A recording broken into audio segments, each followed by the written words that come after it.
I wasn't doing this, I would probably be getting high all throughout the day, like every hour on the hour. Instead, now I just place this under my tongue and let it dissolve. 4 milligrams of the Subutex. After that, I take my prenatal pill for the baby. Whew. Let's see if he reacts to that water. I wasn't really excited to find out I was pregnant. It was like a scary feeling. I got high with him probably until almost 4 months. But I was just almost certain that I would miscarry or something, because at that point I wasn't really trying to get clean or nothing. I was very depressed and stressed out. I realized that I needed to start getting clean because he was still growing and he wasn't trying to exit no time soon. So I ended up telling the nurse that I had a problem and I had an addiction to heroin. So I ended up getting a prescription from the doctors for Subutex. I got great hopes that we're gonna have a successful ending. They'll be able to help me wing off the Subutex and I can begin to wake up normal without needing something to help me function in life.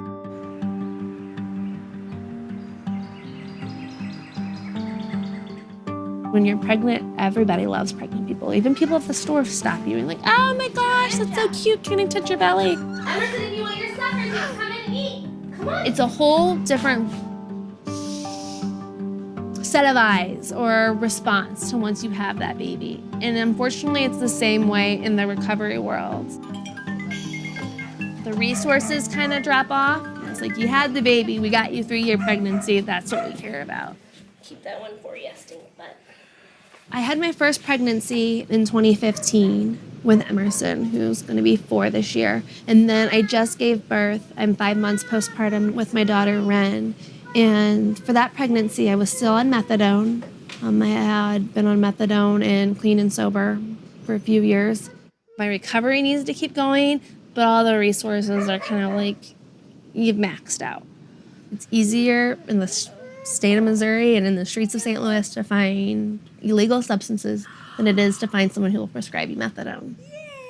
And I think that's where our government and our rules and just how we do things need to change.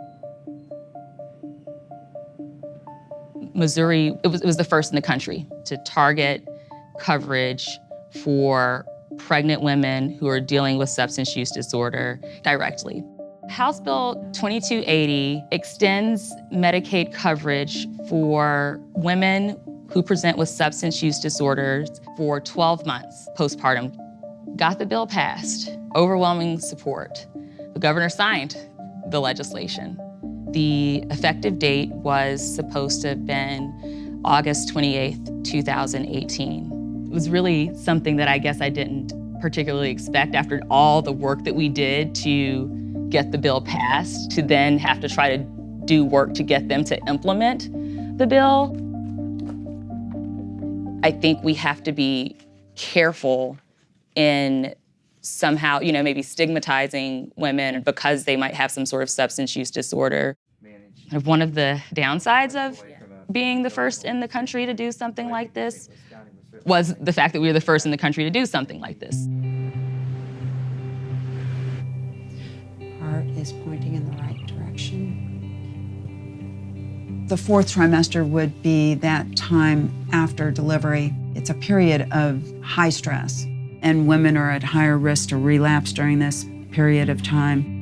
When somebody is pregnant and they're getting a lot of medical care and they're seeing their doctor a lot, they have close contact with their addiction medicine provider, the shift then focuses after they deliver towards the baby.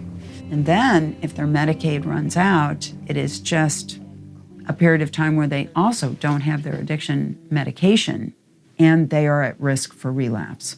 That is the crisis. Do you want to get on the trampoline?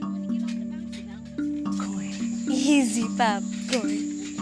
If my methadone was free, I would have never gotten off of it at 6.5 months postpartum. It saved my life. You done? I'm sober, but I still need help.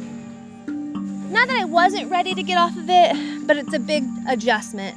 You know, it's $537 a month that I do not have. You want to wear your crown? It definitely felt rushed. And I wish I would have had a little bit more time to do it a little differently.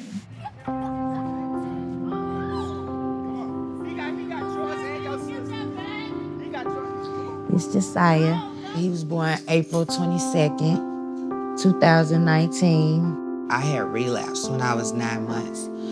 So it ended up making me go in labor or whatever. But Josiah was born with nothing in his system, so he was clean. I think I was just getting so close to the end that I was just stressed and, you know, I kind of felt a little hopeless too. I was taking Subutex while I was pregnant. But after I gave birth to him, they switched me to Suboxones. They gave me the same effect as the Subutex. They just kind of made me more drowsier. So I was like, no, I got to get these out of me. So I stopped taking them. And I weaned myself off of the Suboxones. The first week and a half, it was real terrible. I was running off, throwing up. I couldn't eat nothing for real. But I'd say about the third week, I was kind of feeling fine, you know. I was able to get up and walk around and interact with the kids, walk to the store. Yep, so I say if I would have never got pregnant with him, I don't know where I'd be. Like, he did save me.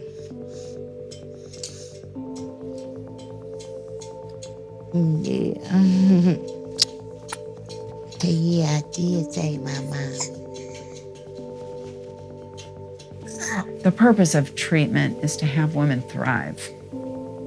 And if you can bring them to the point where they're thriving, it's just a shame to shoot them in the foot and deny them coverage for the medication that's helped them achieve that.